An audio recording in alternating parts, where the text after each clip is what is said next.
Some people call me the space cowboy. Do do do do do do do do do. Some call me the gangster of love. Do do do do do do do do. Some people call me Maurice. Woo woo. 'Cause I speak of the pompatus of love. Do do do do do do do do. People talk about me, baby. Do, do, do. Say I'm doing you wrong, doing you wrong. Do, do, do, do. Don't you worry, no, darling, don't you worry. 'Cause I'm right here, right here, right here, right here at home. Do, do, do, do, do, do, do, do, do, do, do. Oh, hi, I didn't see you there. Welcome to another Dragonstorm Studios video. And today, on this first video of 2020, we're going to be doing something a little bit different. I decided that I'm going to actually draw something a bit more akin to a comic book page. And the reason for that is I had a very cool dream. It may have been caused by having too much cough medicine and neocitrin and other such things in my system. But I dreamt that I was, I guess, hired to storyboard the next Guardians of the Galaxy movie. And that alone is making it a dream come true. That would be incredible. But what was very cool was that I was given some freedom for the decision making as well. So, I mean, wishful thinking, obviously, in this dream. But I decided in the dream, and I must admit that I had recently, last couple of weeks, I guess, watched Guardians of the Galaxy with the commentary and found out how important the music was to James Gunn. And as a result, I think that was kind of on my mind, so a little bit of subconscious going on there. But in my head, I also had the Joker playing by Steve Miller, Steve Miller Band.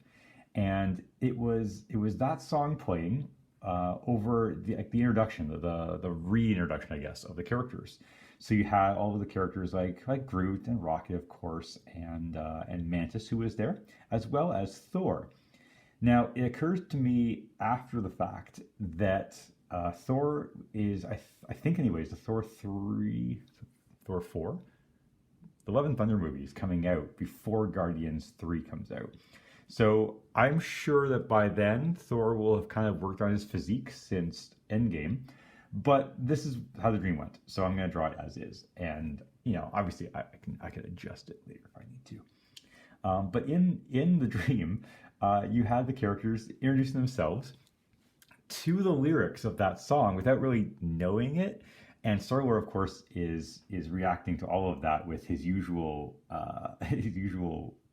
wonderful tomfoolery and buffoonery and awesomeness, which we all love, and just such a great thought. And I wish it was something I came up with without being a dream, but I can't take actual credit for it. It was something which my subconscious made up. And it's funny because when I do dream, they actually are really quite vivid. So I don't remember them very often, but when I do, they are awesome like that. So I'm just kind of working on Starlord here while I'm talking, and in this first panel here, you've got Thor, who's kind of reacting to the fact that Starlord's got probably the most comic book name of all of the characters. I mean, Drax the Destroyer, sure, but Drax by itself is not much of a comic book character name, I don't think, in terms of he's superheroes, not like Superman or Wonder Woman or Wolverine. So Thor's kind of reacting to that as only Thor could. And of course, in my mind, of course, he's actually speaking his actual Thor voice too, so that just kind of makes it even better. And of course, he's reacting, Starlord is, with "Come on, man." And the lyrics begin with Drax telling us that since the Guardians of the Galaxy have gained some notoriety in the galaxy, he is now called the Space Cowboy, which I think is fantastic. And Starlord's reaction, of course, is, "What? No one calls you that, no." And Rocket, also being sarcastic, but not realizing he's actually perpetuating this wonderful scene, sarcastically mentions that he's called the Gangster of Love. To which Groot, of course, pipes in, "I am Groot." And so the translation, obviously being given to us by Rocket, is that he's Maurice. And Mantis pipes in with Woo Groot, which I love.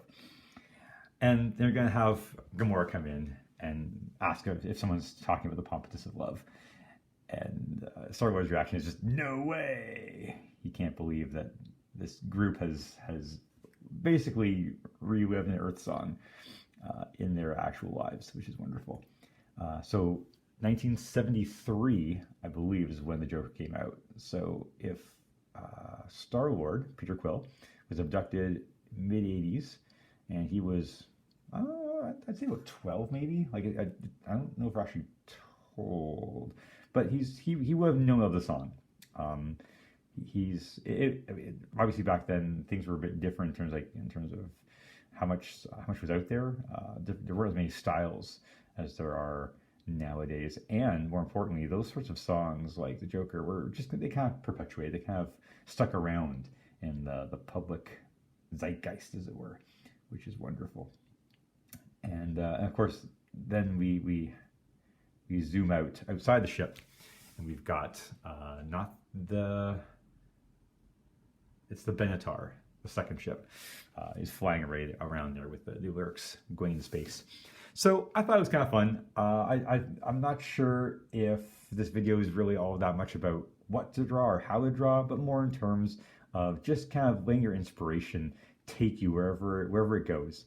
And my inspiration decided to go this route, and it was actually a lot of fun to do. That song's actually been stuck in my head now for several days as I've been working on this drawing.